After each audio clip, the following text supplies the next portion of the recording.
Okay, guys, rest hold is done. We are on our main event for this evening. Miguel ended up stepping out, so go ahead and check out his show, Blog Talk Ah, Radio. And taking his place, we have Mike Payton. What's up, Mike? what's shaking, everybody?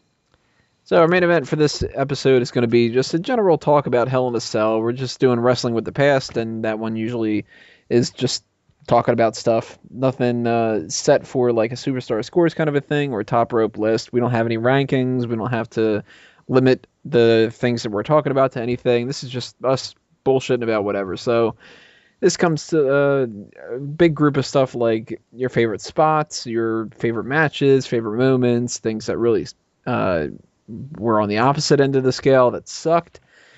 Hell, we could even talk about the dog kennel match. That's kind of a Hell in a Cell match, right? Mm-hmm. Do they technically classify that as a Hell in a Cell one? Yes, they do. Hmm. So what the fuck? Let's start with that one. That sucked, huh? That was Wait, a what? horrendous match. We actually covered that on an episode of Keeping Kayfabe once, and I believe it was the first actually in a series that we called Wrestling Fails, and it was very appropriate to have used for that. That was just one of the worst ideas they ever came up with. A lot of people praised the Attitude Era for being great, and it was. The Attitude Era was a very fun time, but with that wild lifestyle that they were having then, or the wild creative style, I should say, that they were having then, you're gonna have some really bad or off-color ideas come there too. And the dog kennel from hell match was an idea that did not play out at all. They had the ring and they had the Hell in a Cell, a little out from the ring. It wasn't a cage. It wasn't a cage that was on the ring. It was a cage that was off of it a little bit. And in that space in between, they had Rottweiler dogs. And you expected the dogs to be like scary, like really mean junkyard dogs. But these dogs were actually ended up being like I just imagine Junkyard Dog crawling on all fours. you know what? If you put Junkyard Dog and you put Rick Steiner out there, it probably would have worked a lot better than what they had. These dogs ended up just like crying, and eventually some of them actually were peeing on the ground. So wait, Peyton, I have a question. I've Hmm? never seen this. Is this worth going back and watching now? Oh, absolutely. This is the Big Boss Man versus Al Snow. It's called the Dog Kennel from Hell match. I actually was watching the very first episode of SmackDown, like just because of all this 15th anniversary stuff. I was on the network. I was like, oh, let me check out the first episode. And that was during the time when Boss Man and Al Snow were feuding. It was a build up to this match. And the build up to this was that Big Boss Man stole Al Snow's small little chihuahua, Pepe, I believe his name was. And long story short, eventually Big Boss Man fed Al Snow Pepe for dinner. Which there's two things here about this. Number one, I think we kind of can all agree that this match would be a whole lot better if it had on the outside of the ring we had British Bulldog, Mad Dog Vachon, Junkyard Dog, any other like dog people. So instead of actual dogs. dogs. What Yeah. about puke? Dog puke. Yeah, dog puke. I don't know, dog puke. There's still enough dog shit, dog piss there out there. But another thing that's weird is fucking Boss Man. What is up with that character back in the day when he just like killed things and like made fun of dead people and shit? Oh, I loved the SWAT team Boss Man. That was the best work of that guy's career. I love I- Boss Man against Big Show. He was so much fun. Oh my gosh, when Big Show was riding on the coffin, that was fantastic. Oh, and the poem that Yeah. Big Boss Man read in the ring, my goodness. Oh, no, the other quote that I like is, "Ha, you're a bastard and your mama said so." Good old Big Bubba. Do you think, we had those segments, I believe we had, where we talked about who would have won the secondary world title if they had it during that period. Do you think Big Boss Man would have been one of those guys during that run? You know, Early maybe, Boss Man. maybe, You think early Boss Man, the blue shirt Boss Man would have won it? possibly, because he was pretty big back then, He feuded with Hogan as soon as he came in. right? Stood more of a chance then than he did later in his career, I think. He might not have. He might have just been somebody who was like a perpetual contender and would always lose to whoever the heel would be at the time. But Mhm. maybe. I mean, I don't I'll know. tell you who never would have won that is Al Snow. So the dog kennel from Hell match, that's probably the worst out of all the Hell in a Cell matches, if you count that. But man, these pay-per-view ones, they're really not doing the job. These two matches with Ryback and CM Punk, we've got Del Rio was in like a couple of these. Wasn't there like a Del Rio versus who the hell was he against? Cena Was and it Punk. Sheamus? Oh, Cena and Punk, huh? Yeah, neither of those are very good. He might have had another one too. Let me see. Who did Sheamus fight? Was it Randy Orton? I don't. Sheamus. I'm not coming across Sheamus. You know the Yeah, last. Orton. The last one I remember being good was the one at Mania 28. Yeah, end And of an that era. was that wasn't even really a Hell in a Cell match. Yeah, it That was was. just that was a match with a cage essentially, because they didn't really use the cell. Well, I mean, fuck, I'm not gonna. They don't even use the cell that much nowadays, so I'm not gonna argue that. It was still a good match. There was a Hell in a Cell around the ring, Drew. I wasn't was even that. a big fan of that match. Period. Overall, I thought that was like they're doing fucking well, Undertaker Triple H again. It's not like The Rock came out and talked or anything. Oh my god, we already made that joke. I was totally done with that Undertaker and Triple H feud at that point, and unless they were going to do crazy Hell in a Cell stuff, it wasn't doing it for me. And then to make it all about Triple H really was beating Undertaker, and Shawn Michaels like was getting in the way and all that, like that's not what I want to see. It was kind of cool to have that at the Hell in a Cell at WrestleMania.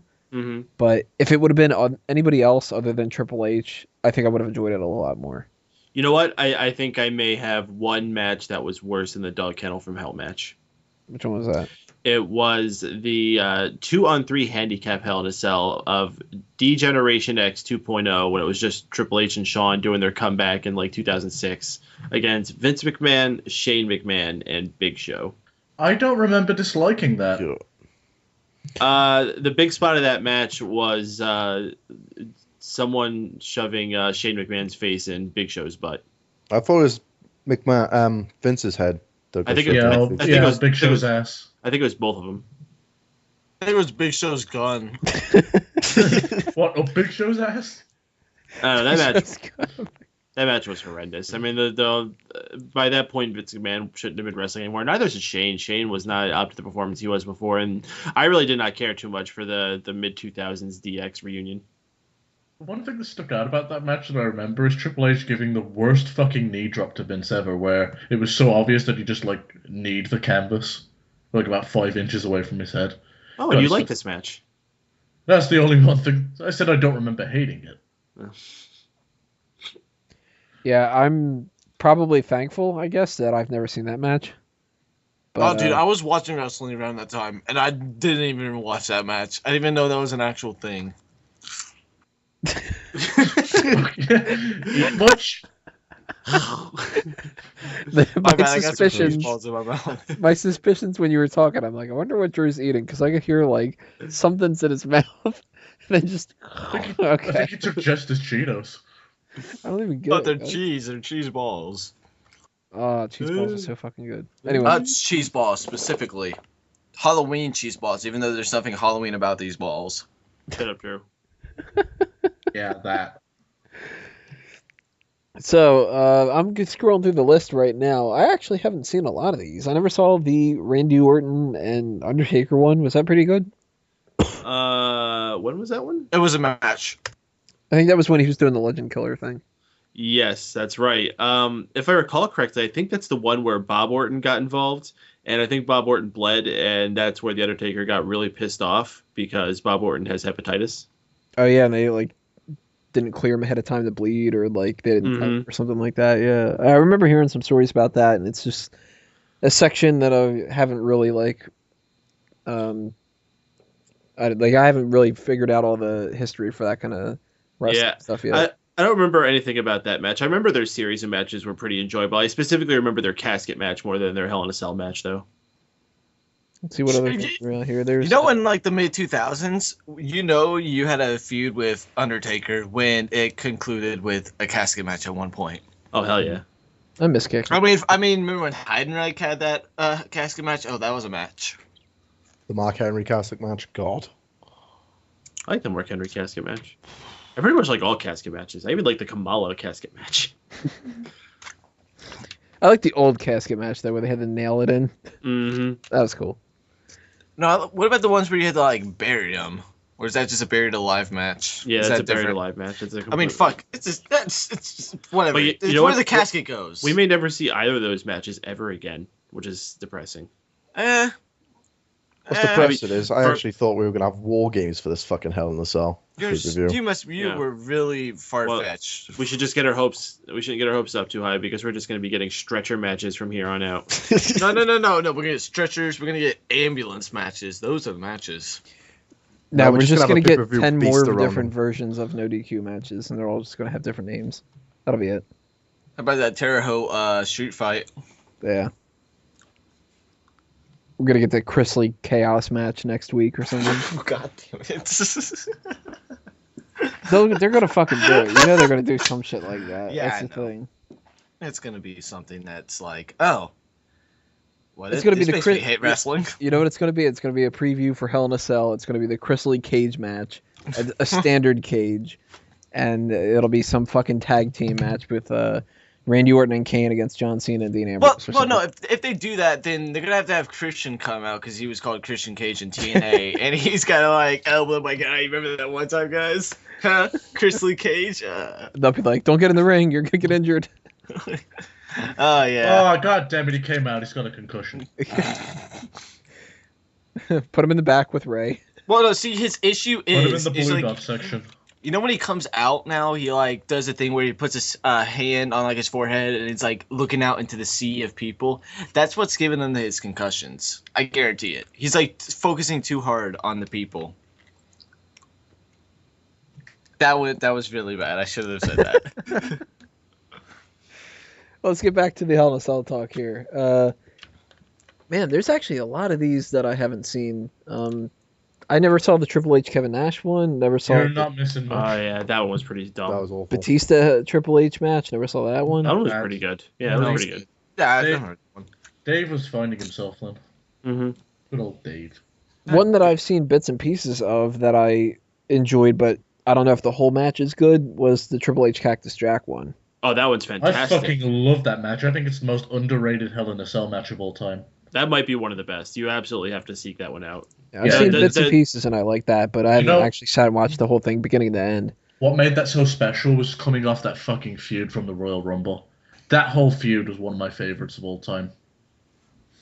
And if you really think about it, I mean, he's done lots of matches since then, but that was really the end of Mick Foley there. We don't count WrestleMania 2000. No. Well, I don't know. Maybe the end of McFoley was WrestleMania the 21. top of the top Royal Rumble with the Cobra versus Sacco. Can't get much better than that. Oh my god, I remember listening to Smark out around that time, and that was like your only highlight of the whole fucking match. Like you were like, It's "Oh, like- Mark it out, brother." I'm like, that fucking happened. That's great. The rest sucks, but that's fucking great. Let's see some other ones we have here. Out of the most recent ones, man, really none of them stand out. Does any stand out to you guys? I thought the Bryan and Orton one was good for what it was. What I hated about that match is they totally fucked up the chair spot. When they piled all these chairs up for the superplex, Yeah, they fucking totally missed it, you fucking idiots. You yeah. should have redone the spot. It's just like no, like you no, No, we're gonna do it quite again. seriously, I was pissed off. I was like, get the fuck back up on that turnbuckle and redo it, you dickheads. No, I think there was a point where I think Bryan was supposed to punch Triple H, and he punches him, but he didn't hit him. It just that looked really bad. Either that or the super kick that or the heartbreak kick. Whatever it's called. I forget what it's called. It's been too long. Shawn Michaels, What the greatest the wrestler fuck? of all time. No, I'm talking about his finisher. Marty, Junkyard something. Marty kick? Marty Jannetty. It's a super kick, but it is Sweet Chin Music. Sweet Chin Chin music, music. Jesus There we Christ, go. Drew. Fuck! I mean, no, I mark out for This is why your a super roommates kick. hate you. I mark out for a super kick when Dolph Ziggler super kicked Randy Orton at Survivor Series in 2012. I went ballistic for that super kick. I was like, oh my god! What did you do? Did you go, oh, he hit the heartbreak kid? No, I'm like, oh, he hit the what's that called? Shawn Michaels does it. Heartbreak music. Yeah. Can we like edit this out? No, not at all. No. No, I think we need to actually just like make an additional episode, and it's just all your fuck ups. Oh, there's a lot of those, dude. I think I could gotta do all like- that editing. We could call them droopers. I like it. So, yeah, since the Hell in a Cell pay-per-view has started, with the first pay-per-view that they did that, I was kind of excited for it because I used to like the Hell in a Cell. But ever since then, I've been saying the same old tune. They do not need to have this fucking pay-per-view. It's actually worse that they have a Hell in a Cell pay-per-view than if they were to just have a standard cage match pay-per-view. Or, better yet, just don't have fucking 2 pay-per-views in a month. They've Well, got... they don't have reviews in a month now. Yeah, they still do. Yeah, they had one in July, I think it was. Battleground and Payback, I think. Battleground and Payback, except I'm pretty sure. No, it was. I think it was Payback and Money in the Bank that were in the same month in June. Might be that, yeah. It was that this year, but yeah, good But point. what they've been doing for a couple years... I know what you're talking about. They used to have like 2 pay-per-views in October, which fucked everything up. Yeah, it was like Over the Limit or something like that, and Hell in a Cell. Well, I mean, last year's Battleground and Hell in a Cell. Oh god, that was amazing, wasn't it? All those CM Punk Ryback matches, yeah. Fantastic. Oh, I know. But that's a huge problem, I think, and I would be perfectly happy if they got rid of Hell in a Cell and didn't do the pay-per-view and didn't even do the match for like 3-4 years. Just wait until you really have something justified and bring it back.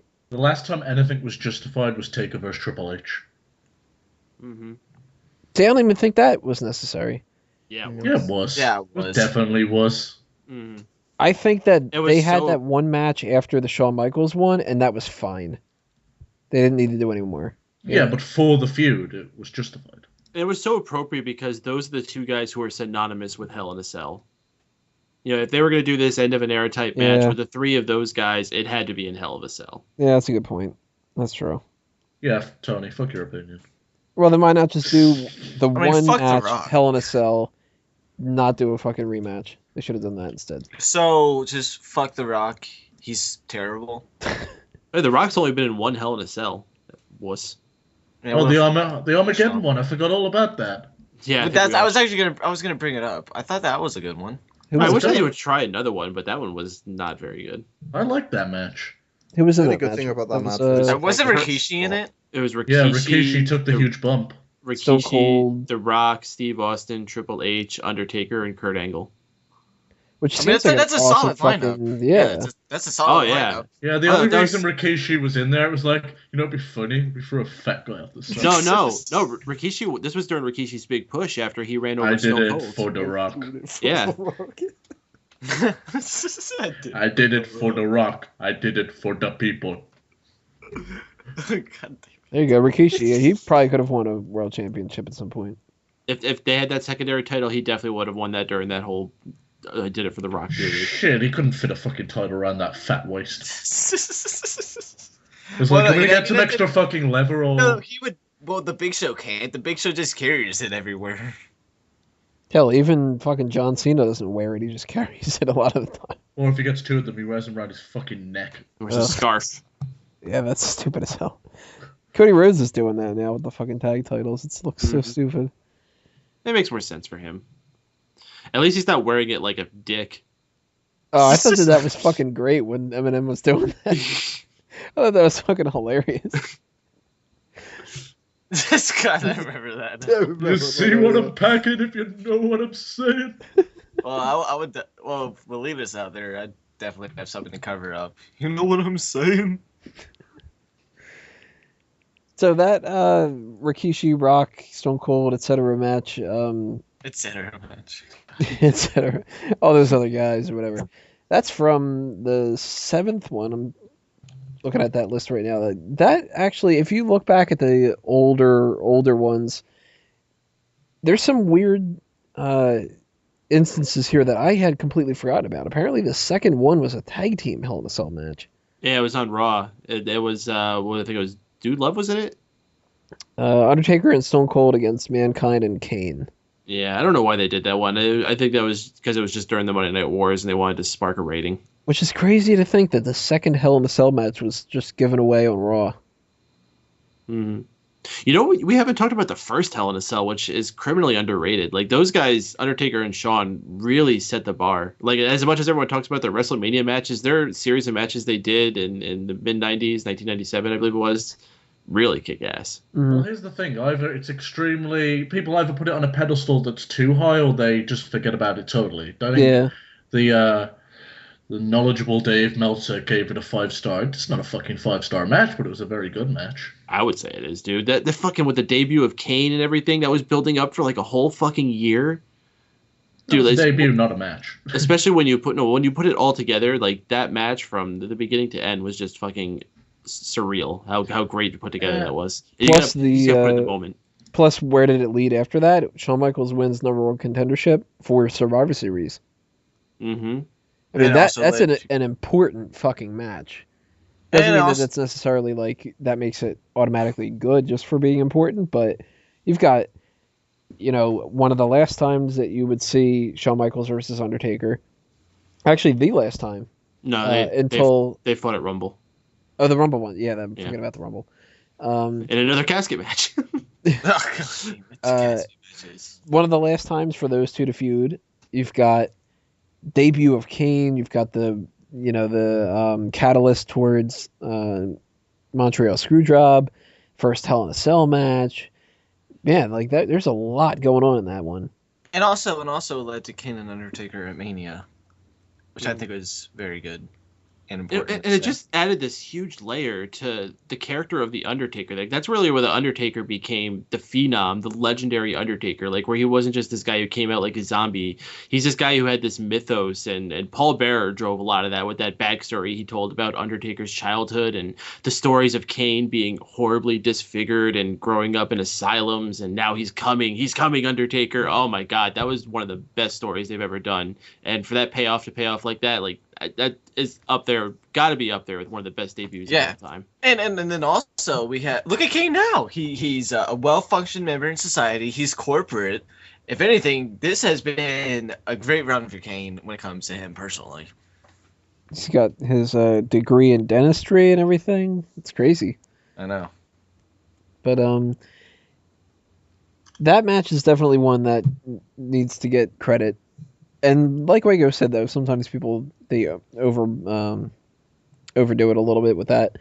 But we're saving the big one for when we have nothing else to talk about. But the big the one. big one. The big one. Obviously, the big guy gets CM Punk. So let's skip past King of the Ring. But Mankind versus Kane, no contest, Hell in a Cell on Raw. So the #4 Hell in a Cell match was given away on Raw too, which is really that's nuts because that's kind of like doing a Money in the Bank match on Raw at that point. If I recall correctly, I don't remember a lot about that match, but I think like nothing happened at all. Like I don't even think they ever even got inside the cage. It says that it was only 7 minutes long. Yeah, I think there was just like a big controversy with a bunch of suits and refs and all that. Stone Cold probably came out. I'm sure Stone Cold was involved in it in some way because that's all they gave a shit about back in the day. Mm-hmm. Even if he wasn't in there in any way, it would have been like, here's Mankind versus Kane. By the way, Stone Cold did a segment earlier. Did you see that shit? It's the reason why I stopped watching for a while. Is it not the Hell in a Cell where Kane chokeslams Mick Foley when he's trying to climb the cell through the that might be. tables on Raw? I think it was. Could be. I remember something to do with that on the WWE game when I was playing for the Universe mode. No, I think that's the first match. The oh no, it could be the first match. They were on the same team. Maybe it was that match then. I don't know. I think that's the only one that they have the two of those together. So that probably is it. If you were thinking about that. And one that follows that is Undertaker and Big Boss Man. Woof. Isn't that the hanging? Wolf, I thought we already talked about the dog kennel match. That one's up there with the worst ones. I mean, a lot of people remember the ending, of course, but the match itself was pretty horrendous. Poor Big Boss Man. This was before the Undertaker was one of the main attractions of WrestleMania, and everyone looked forward to his matches being Matt Classics. He hadn't quite gotten to that distinguishment yet. Nah, thankfully, I came to wrestling around the right time because I recall like every match that I've seen with him at WrestleMania being good. At least the ones I watched live. What was the first one? So you I saw? think the first like I said, I think the first show I ever watched of wrestling was WrestleMania 20, and that's when he returned to being the Phenom instead of That the match was biker. okay, but it was Yeah, more. it More was- storytelling than actual wrestling. Yeah. I remember then 21. I forget who he faced, but then I remember him facing Batista, I Edge. think Orton was 21. Yeah, and that was okay. And then I think I remember the rest of them after that were good. Oh yeah, from Edge on, we're all like kick ass. Yeah, because there was a real change between the important ones where it's about the streak and, you know, they really try. And at the early part of his career, it was basically like Freak of the Week kind of a thing. Like, Yeah. Let's just put Giant Gonzalez. Let's just put King Kong Bundy. Let's put fucking... Ric Flair. The only thing- Also, I think another So Undertaker Mania match that was underrated was the Batista one. That's another good one. I don't know. I hear people talk positive about it. I don't know. Who knows? I But, didn't think that it was bad or anything, but... For What was- Batista, it was good. You know what must have been sweet? It was like, Edge, Christian, we don't really have much for you. You want to hang someone? Sweet. So Batista and Undertaker eventually did have a Hell in a Cell match with each other. That was it 2008, I think? Maybe 2007? Man, I Let's don't find that one remember here. a single thing about that match. 2007, Survivor Series. Survivor Series. Yeah, I remember. I think that was after they had their WrestleMania match. I remember that match was pretty good. I remember there being a spot when they brought the chairs into the ring and Batista did a Batista palm of Undertaker onto the stairs. It's pretty sick. I don't remember too much about that now that I'm thinking about it, yeah. Because I'm confusing that match with the cage match a lot that they had on SmackDown. They had a pretty sweet Elimination Chamber scuffle at the end.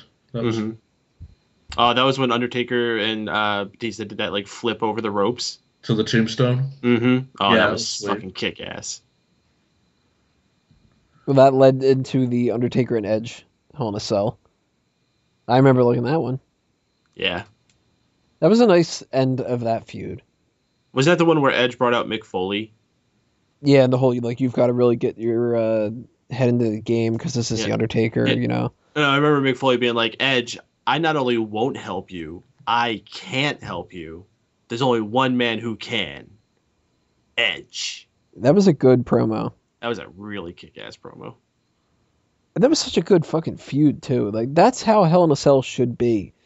Undertaker and Edge feuded for a long-ass time, and it ends in Hell in a Cell. It should not be this random bullshit where we've got Sheamus versus Randy Orton, or Alberto Del Rio versus anybody. None of this kind of crap. I can't stand that so much. That's what sucks so bad about the Hell in a Cell pay-per-view. Mm-hmm. Del Rio versus John Cena and CM Punk. Oh, that's a great fucking feud everybody's going to remember for the rest of their lives. Mark We're Henry talking- versus Randy Orton. We're talking about CM Punk? I like him. Huts. Let's come back. CM Punk. It is a work. Everyone knows that. So, does anybody want to toss out some other stuff from bad or good stuff before we get into the main one to talk about? I got some bad. Can we? I've got some bad as well. I'm too young. Please tell me. Can we toss out Drew? He's pretty bad. I'm trying to scroll through the list here. Triple H versus Shawn Michaels was a really good one. That was Shawn Michaels' return match. Oh yeah, that was sweet. Mm-hmm. That wasn't his return match. His return match was a street fight, but it was. Oh, my bad. Yeah, but it was still a really good match. Mm-hmm. I tell you one that's in my memory that will always be there. It's the one where Hell in a Cell actually retired a poor referee. Oh, no. Oh, Poor Tim Tim White. White. Poor Yeah. Tim White. That was I heard he got suicidal after that.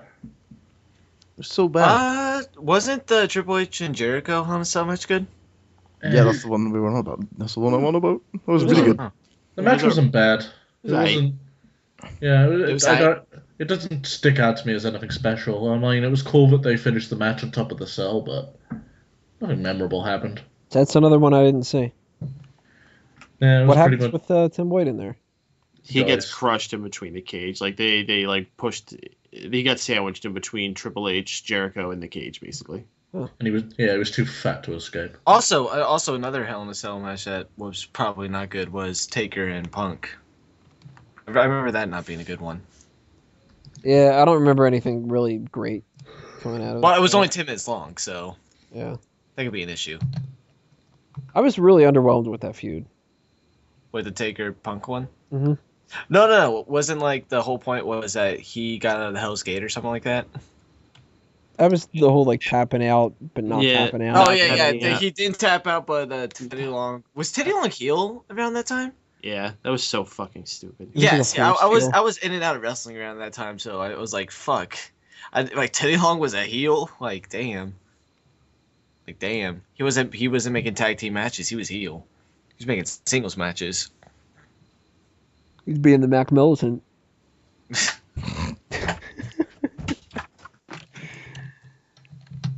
So any other ones before the big one? I think we can go to the big one. All right, so let's talk about that. King of the Ring, Undertaker versus Mankind. Holy fuck, man. I rewatched that match the other day, and it still holds up just being fucking nuts. Everything from the announcers to the crew that comes out to check on Foley, fucking Terry Funk showing up like that. It is nuts. That is one of the most entertaining, craziest segments in WWE history. And yeah, it might not be like, this great match kind of a thing, like Undertaker versus Shawn Michaels WrestleMania 25 quality, but it still is such a great match for what it is. It is astounding the shit that Mick Foley went through. And Undertaker went through some stuff too. He had like a broken leg or something at that time. Yeah, when he jumped through the, after the cell roof accidentally broke, they claim. I'm not sure if that's true or not. No, you could see zip ties that come down with him. That was totally rigged.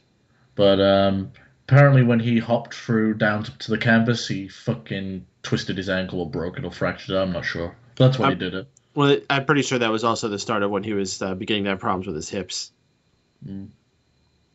Old fat. Hips don't Wasn't that Chubby Taker era? It was Around it. Yeah, around there. Like it was a little before. He was starting to get back into shape around then. Chubster Taker.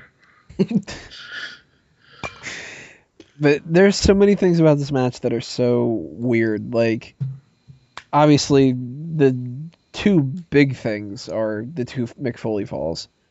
But one thing that I find funny as hell in this is when he throws Mick Foley off the cage, and they're dealing with him, checking up on him, whatever like that, and the commentators are making a point of just being like, "Oh, Undertaker's still on the top of the fucking cage. How are they gonna get him down?" Like, and they actually raised the cage so they can fit the gurney to the back. right? And Undertaker's So just like stuck on top. Undertaker has said in different interviews that when he threw Foley off the top, he was thinking like, "I'm gonna kill him" and whatever, and then he was standing on top of the Hell in a Cell cage, just thinking like, what the fuck do I do? Like, I can't do anything. And now I'm like getting raised up even higher. Like, you gotta figure you're so high up in the air. You just threw this guy off the cage. You don't know if he killed him or what. And now you're even higher. And now you're going even higher up. If you fall, you're fucked. Like, that's gotta be crazy though. And another great story about that they've said over the years is they're getting checked up in the back, and they're getting stitches, and the doctors are going, "What the fuck, Mick?" and whatever. Like, and Foley apparently turned to Taker and said, "Did we do the spot with the thumbtacks?" And Undertaker just said, "Look at your arm, Mick."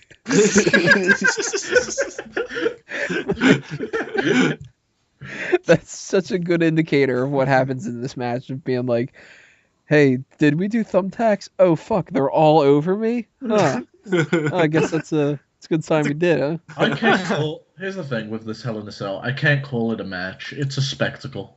Yeah, that's true. So it wasn't a match? It's You see, it's almost everything that I hate what wrestling became, but at the time it was just so insane and different that It was it's good. such a the yeah that it's like I hate the hardcore shit now. It's like really got a bitter taste in my mouth. But back then it was just so unreal, and you actually worried for Mick's life. It was like, oh, fuck. Well, yeah, because they're not gonna. Not only did he break the table, but he kept rolling under the This barricade is. with it. It was fucking nasty. Well, no, the thing is, they're not gonna do anything that crazy anymore. If I wish they would, No, but they shouldn't. No, I don't one want them should. to. No one should ever go through that again. No, not at all. I mean, sure, it'd be entertaining, but Well, it's of not course. worth it at all. Fuck. Is this So- the match where Mick Foley lost like half his tongue or some shit? He No, one of his teeth went up through his gums and into his nose. Yeah, you can actually see it. Yeah, and you can see him like he's like playing around with it with his tongue, like His Is that- infamous shot where I'm he's in- like smiling at the camera. yeah. I'm in so much pain. We're gonna play with it. He's just like, hey, God. what the fuck happened? Did we do the thumbtacks yet? God, like Mick Foley is just one of those guys. Like, dude, like I could barely get a shot without like, what? Oh my god, like this guy is taking bumps off of top of like 15-foot things on the tables, tacks that he can't even fucking remember, a tooth going through his fucking nose, and he's just playing with it. Like I could barely stand pain. Like it's just crazy how Mick Foley can do all this shit and just be Yeah, but- okay with it. He's not okay with it now, though, because every time he wakes up, he's in severe pain, and he's got to live with that for the rest of his life. Yeah, but he did help him get his paycheck though. He was Yeah, gonna that's make also- money. He was gonna make money regardless of that. He did that because he wanted to make it special. Yeah. That's also from a combination of other things too. Because it wasn't like that was his only gimmick match that he ever wrestled.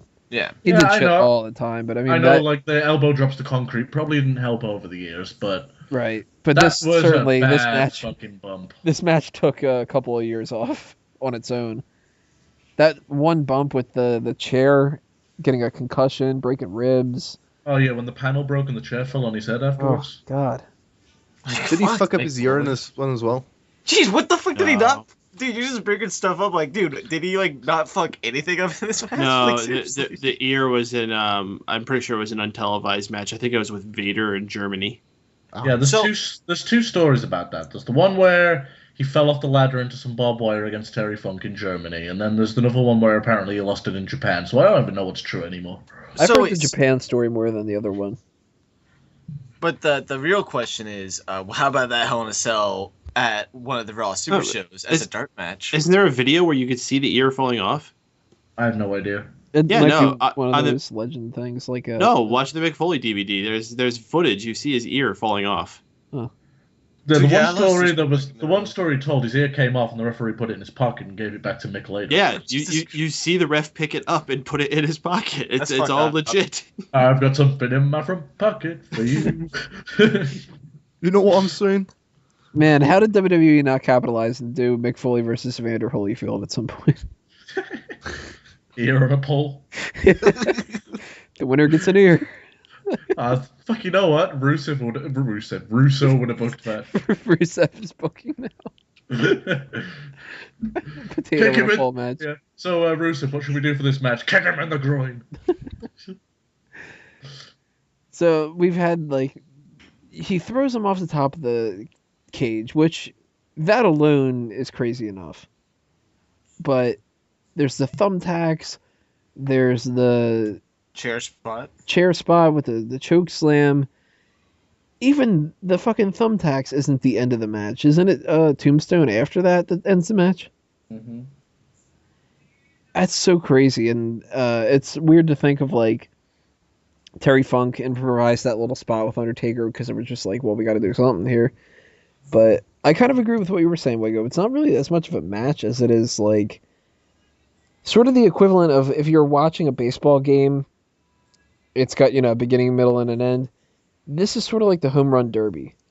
It's just it's just a series of different interesting things that happen. No, wait. Why is this not a match though? Is a match not a story of a battle between two people In the to sense that settle it's a not score? in It's not the a sense like typical a match. traditional. It's a spectacle. Yeah, it's It's like the World Series. It's like the big one. But it just seems appropriate for these guys. I mean, these guys were not, Ken Shamrocks. These guys were not Randy Ortons. This was the Undertaker and Mankind. This was the Dead Man and this guy who cradled himself inside boiler rooms and talked to a rat. Like, these guys, of course, are not going to have some type of like regular mat match. These guys are going to freaking use horrible, disgusting weapons to disfigure each other.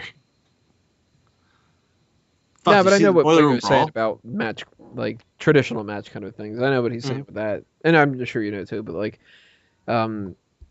obviously it's not a match in the sense that it didn't the bell didn't ring, or that it's like one move and that is it, or anything like that. Like, it's got the beginning, the middle, and the end. It's got a great story that it's told. A fucking great story with Foley coming back and fighting whatever. This made Mick Foley be Mick Foley. Like.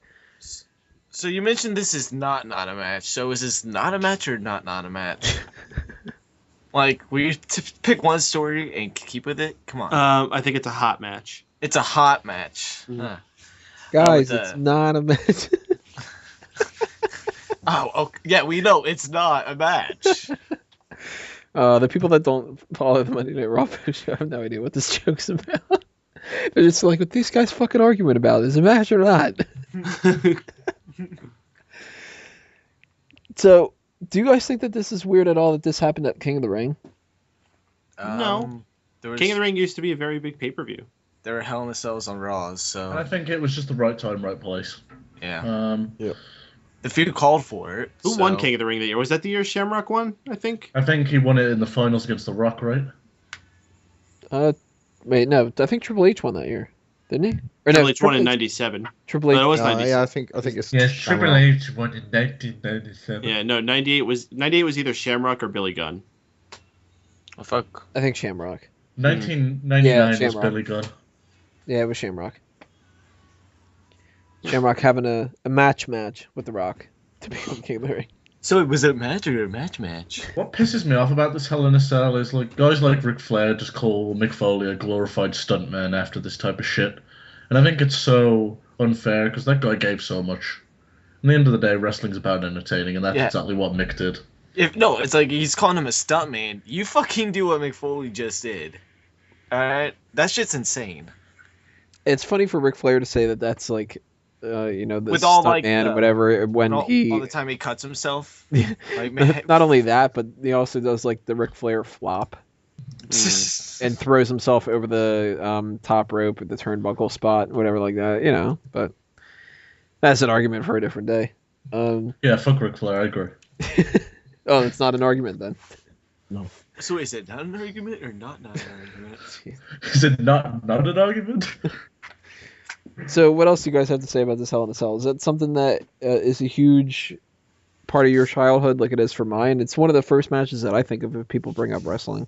I'm too young, so I can't really say that. But looking back on it, for me, like as soon as because like the highlight they always show is the one where he throws Mankind off the top of the fucking cage. So that alone is worth enough to like, whoa, this is some serious stuff that happened. So you go back and check it out.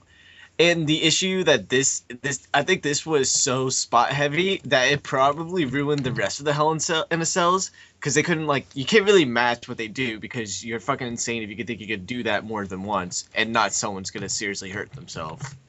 So this match probably ruined the rest of the Hell in a Cells, but it's something that it's really important to. It would be more important to your guys' childhood, but I just think it's amazing that they did stuff like this.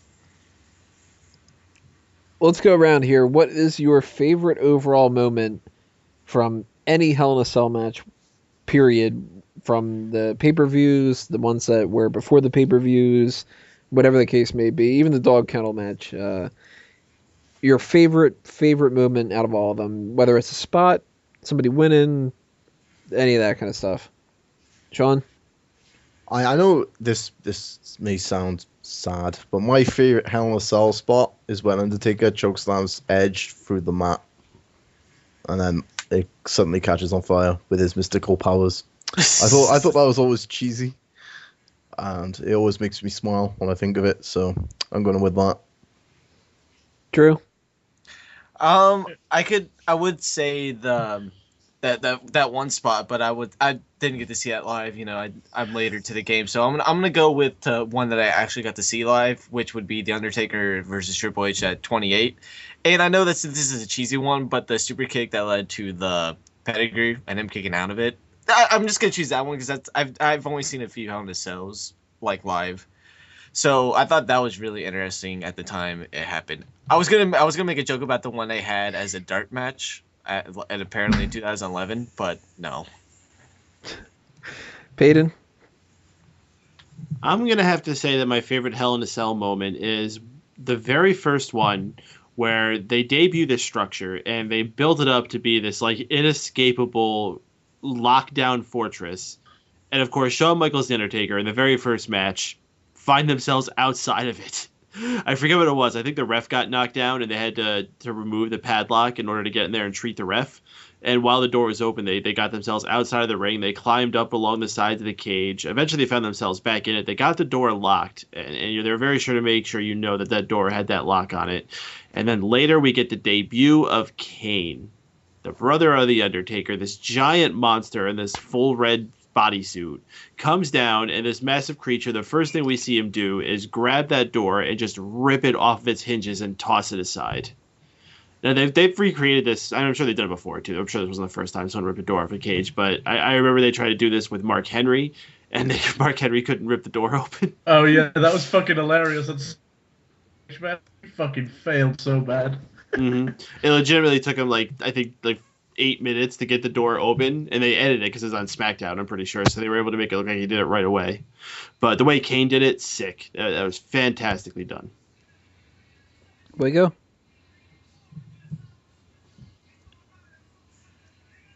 Oh, that one, huh? That's a very good moment right there. Yeah. Completely agree with you. It was a match. It was a match. Shut up, Drew. Oh, he's breaking up. He can't hear anything. Huh. So, anyways, when Sean was like, BRB got up the dog out, all I could think of when we were talking about the Hell in a Cell match with the dogs, like, oh, he's letting his dog out to go be in that match. So, Wego, what's your favorite moment? My favorite moment's got to be from the Cactus Jack vs. Triple H Hell in a Cell. Triple H back bodies Cactus through the roof of the cell, and the ring breaks. And he climbs down into the cell, and he's like, oh shit, is he dead? And starts nudging him with his foot, and then Cactus lifts his arm and gestures that he's still alive, and Triple H freaks out and drops him with one more pedigree before he can finish the job. So I thought it was always a sweet moment to make Cactus look like such a badass. I gotta go with that first toss off the cell from the King of the Ring. Am I here? Just Hello? that one, even more than anything else, is the thing that stands out to me. The one where he falls through might have done more damage overall, but when it comes to iconic imagery or whatever, you can't get any bigger than the Phenom throwing Mankind off of the tallest fucking thing that they had built at that time. So Hell in a Cell's got a great set of memories. It's got its huge niche that it's carved in wrestling history, and it's a shame that we've got all these other things that are kind of happening that get in the way with that. All the pay-per-view matches that weren't really as good, the pay-per-view itself that they don't need to have. Hopefully in the future, Hell in a Cell will get back to what it used to be. But tell us, guys, what you think are the best moments, or the worst moments for that matter. And we will follow up this segment with our Fantasy League stuff in the next part. So stay tuned, everybody. Click on that next video for the Fantasy League.